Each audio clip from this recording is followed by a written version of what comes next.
Assalamualaikum qadrli anlıqçılar. Tövende hemmemiz yurtumuzni sevdik. Tövende aziz yurtum diyen naqshni ko'n huzurimga sunaman.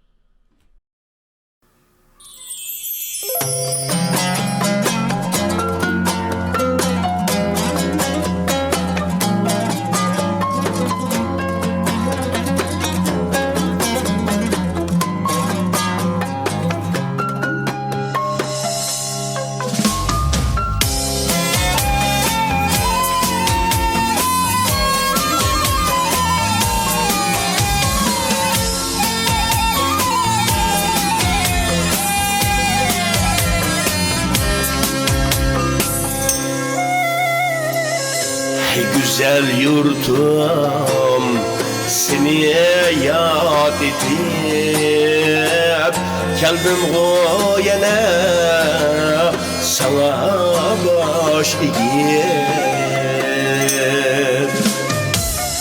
koynunda üstüm güzel makaniyem şuna sen bana kıymet yavrum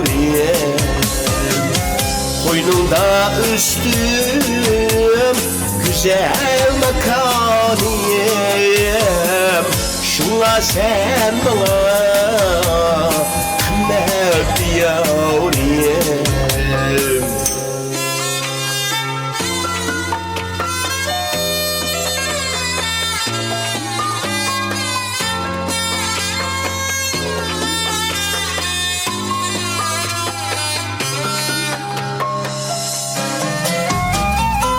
Tükürdü sende kendi kınım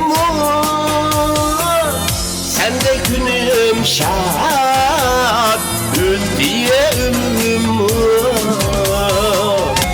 gururum pəxriyem aziz vətniyem kutluk diyariyem mesbailim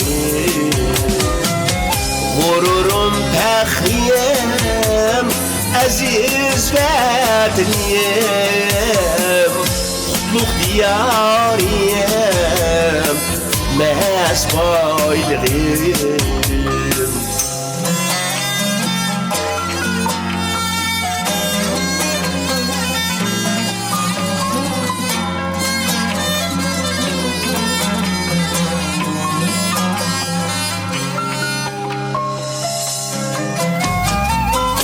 Zarbığında sen bilen yayrab öttü ömrümü bulup sayrab Gül zarbığında sen bilen yayrab öttü ömrümü bulup sayrab